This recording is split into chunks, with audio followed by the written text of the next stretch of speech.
street corner harmonies were cool, the hottest sounds in pro football were being made by a player with the most unique nickname.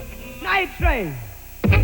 Number 81, Dick Night Train Lane, played cornerback for the Cardinals, Lions, and Rams in the 50s and 60s. A dazzling, versatile athlete, the Train was a locomotive who pulled his teams to victory in a dramatic variety of ways. As a rookie with the Rams in 1952, he intercepted 14 passes, still the highest single-season total in NFL history.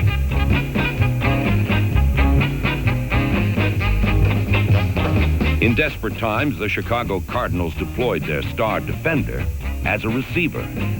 One result was a 98-yard touchdown, the longest in team history. When you're talking about Night Train Lane, you're talking about, in my book, the greatest defensive back that ever played the game. Night Train is the first corner man that I ever saw in the National Football League that could play the bump and run. We had so much, felt so much toward Night Train Lane that he came out in one ball game and said, "I don't even want you throwing the football over that side." I said, "You can't go into a ball game and give a guy a free ride. You just can't do that." But he said, "Don't throw it." While Lane made Uniteds pay dearly for defying Coach Reed Eubank, he often defied conventional behavior himself by wearing astronaut clothing and displaying a far-out personality. He came from Texas, and he spoke this very strange language that nobody could quite understand. I'd catch man by it. When the Cleveland Browns, anytime they come, they were just a class. They always had the stripes there. Yeah, I said, man. I'm not even sure that he understood a lot of what he was saying. We were all sitting down, and we were trying to get an adjustment on our contract. So we were in this office with E.J. Anderson, who was at that time the general manager, and he had on the blackboard behind him all these numbers. Popcorn, 25 cents a box, now going up to 30, all the costs. And Night Train was in the back of the room just steaming. And he finally looked up, he said, "Say, Mr. Henderson?" He said, "Yes, Night Train." He said, "Am I under the consumption that there ain't no more money?" Night Train's tackles were anything but funny. His motto was "Hang 'em high," and his signature hits were more like stranglings or beheadings.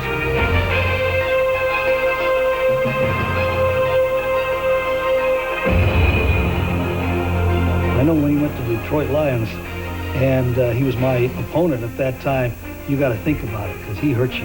Oh, he'd kill you. Kill you. He wouldn't tackle you necessarily fair. It wouldn't be a fair tackle. They made a head tackle an outlaw because of Night Train Lane.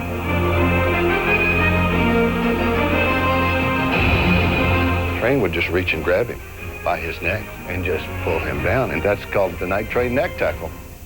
He grabbed your face mask. I remember somebody speaking to Train about it. Train said, "I'll grab him by his eyebrows if that's the way I can get him down." Because if you don't hit him right, you break your elbow, your arm or something, you know. So you got to really get him right in front of you and hit him with that forearm and rip him up.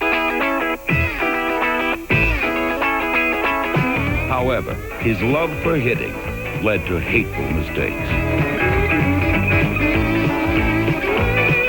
Sometimes he even traded punches and lost. The meek did not inherit this term, and opponents went to any extremes to pay him back, to rub him out. Perhaps this one play reveals Lane's greatness, his competitive fire. For Night Train Lane never gave up, never quit on a play. In the slang of the times, he bopped till he dropped.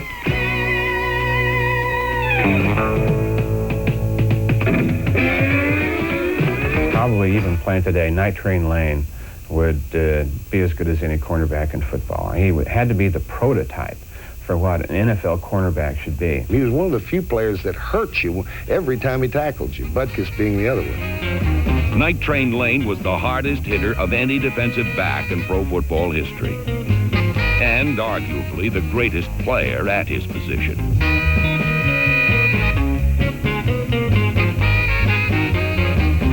Now this free agent who once hung 'em high hangs himself in the Hall of Fame.